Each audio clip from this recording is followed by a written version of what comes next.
Hello and welcome back to Nunley Math. I'm your host, Aaron Nunley. Thank you so much for taking the time to join us here today as we look at the last type of problem that we're going to deal with in our Systems of Linear Equations unit. Our next video is going to start an exciting new unit on exponents and polynomials. Please make sure you come back and join us for that. The last ones we're going to look at for this unit, though, are the investment problems, and I didn't used to teach these as a separate type, but a lot of my students tended to struggle when I brought them up, and so I thought we probably should at least do a couple examples to show what these look like. The reason I didn't used to do them as a separate unit was because, or as a separate lesson, was because they are very, very similar to mixture problems. Here's an example of what this looks like. Let's talk through this real quick. Mr. Nunley has $10,000 invested in two mutual funds. For those of you that don't know, mutual funds are collections of stock, so that when you invest in the fund, your money is invested in lots of different stocks, hopefully allowing it to have a greater likelihood of growing your money. The first earned about 8% this year. The second earned 6%. How much did he invest in each account if he earned a total of $740 on his investment?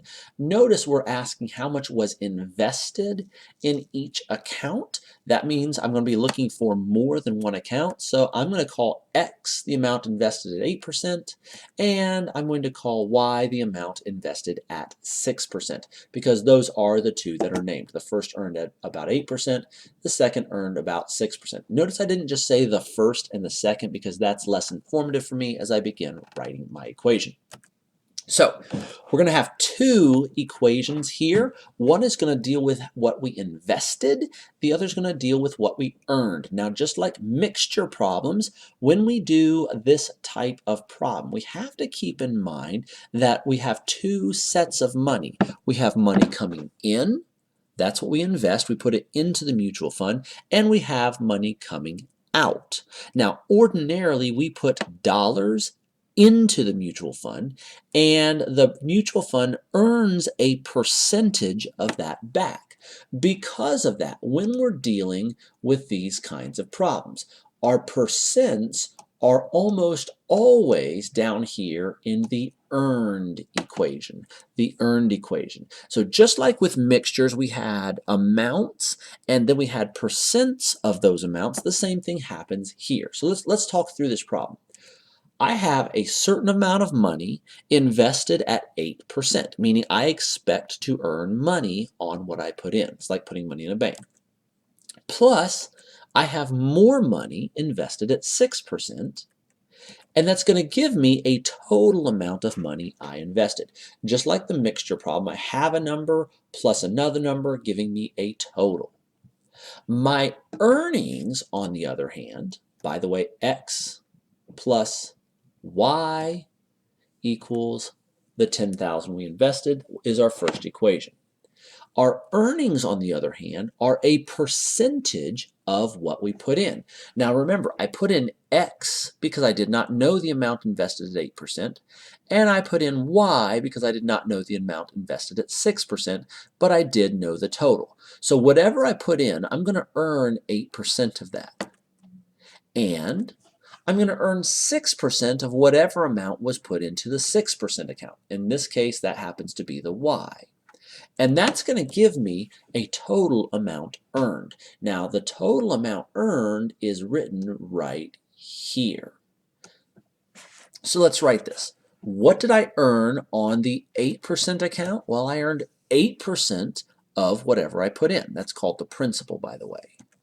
And I earned 6% on what I put in the second account, and I earned a total of $740. Just like in the mixture problems, I have an equation involving numbers, and then I have a second equation dealing with percentages of those numbers. And that's your system. Now, just like before, I'm going to bring those down to the bottom. Just like before, I don't like having decimals, so I multiply by 100 to get rid of those. And just like before, since these are both in standard form, X plus Y equals 10,000, and 8x plus 0.06y equals 740, I'm going to have to try and get at least one of these to be lined up with their opposite. I chose to multiply through by -6, making the second equation negative 6x plus negative 6y equals negative 60,000. Since they're in standard form, I'll use the addition method. I am going to go through the addition method relatively quickly here. Divide both sides by 2. X is 7,000. If that was too fast for you and you're struggling with the addition method, you might want to go back and watch that video. Now, the question did ask me how much we invested in each account. I found how much was invested in the first account, the 8%. I can take either of my two equations. I usually pick the one that looked easiest, plug in that amount, property of equality, and y is $3,000. This means I put $7,000 in the 8% account and $3,000 in the 6% account. That is a total of $10,000. For what it's worth, 8% of 7,000 is like $560. 6% of 30 is $180. Add those together, and that does give you the $740. Do you see the similarities between this and the mixture problems? If so, I think you'll find this is not too bad. One more for you. Mr. Nunley decides to split his money into two different investments based on risk. That's called diversification. An old way of saying that was don't put all your eggs in one basket. Instead, put your money in different places. One of those earns 11%. One of those earns 9%. Students always ask me, why didn't you just put it all in the 11%? Well, I didn't know for sure it was going to earn 11%, so I put it in two different places, hoping they both earned money, but if one of them did not earn money, then the other should be able to make up for it. I was actually fortunate that both of them made money. This one just happens to be the one that made more. But I digress. Here we go. Together, the investments earned, I'm going to underline that real quick, earned $1,250.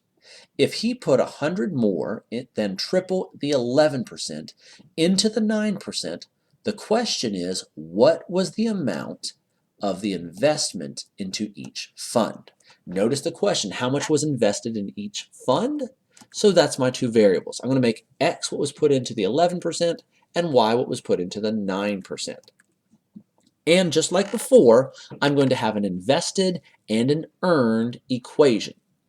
What's tricky about this one, and the reason I put it in here, is ordinarily you would have X was invested plus Y was invested equals a total amount invested. But that is not given to us. We don't know the total amount invested. We do know the total amount earned, but that doesn't help us in that invested equation. Right here, though, let me switch colors real fast. Right here, though, you do have a sentence that might be helpful. He puts 100 more than triple the 11% into the 9%. Notice this is what I'm putting in. So it's going to be my first equation, how much I put in. I put in 100 more than triple the 11 into the 9%. In other words, what I invest at the 9% is 100 more than triple the 11%. Notice I'm only talking about the investments. Well, what was invested at 9%? That's Y. Is, of course, means equals 100 more than triple whatever was invested at 11%. And, of course, that is X. There's your first equation. Let's see what I earned. It says together the investments earned $1,250. So one of them earned 9%, plus the other one earned 11%, which gives us a total amount earned. Well, how much was earned on the 9% investment? A percent is always a percent of a dollar amount. So X is 11%, Y is 9%. I get 11% of X and 9% of Y is our total. I probably should have switched those up here so that the 9 and 11 were by themselves. I think you guys can make that out as our two investments. The point being, now you have a system. Y equals 100 plus 3x, and 11x plus 0.09 equals 1250. Now, I don't like those decimals, so I'm going to use the property of equality and multiply through by 100. The first equation is fine as it is. Notice the y is by itself. That means anywhere I see a y, I can replace it with a 3x plus 100. So I'm going to do that. Distributive property. Combine like terms using the distributive property. Property of equality. Property of equality. X is $3,265.79. Remember, the question asked the amount of investment into each fund. That means I also need to find Y. So I take that X value and plug it into either one of my original equations. I usually pick the easy one, plug the X in, and I solve.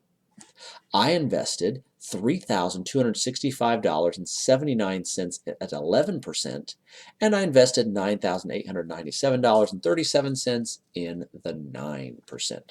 Once again, I picked this one because we didn't have that x plus y equals total here, and I at least wanted to give you one example that looked a little different. Hopefully that's been helpful to you. As always, thank you so much for watching. Make sure you hit that like button. Make sure you leave us a comment in the comment section, and make sure you subscribe and turn on notifications so that you don't miss any of our upcoming lessons on exponents and polynomials. Thank you so much. Best wishes to all of you guys. Take care. Goodbye.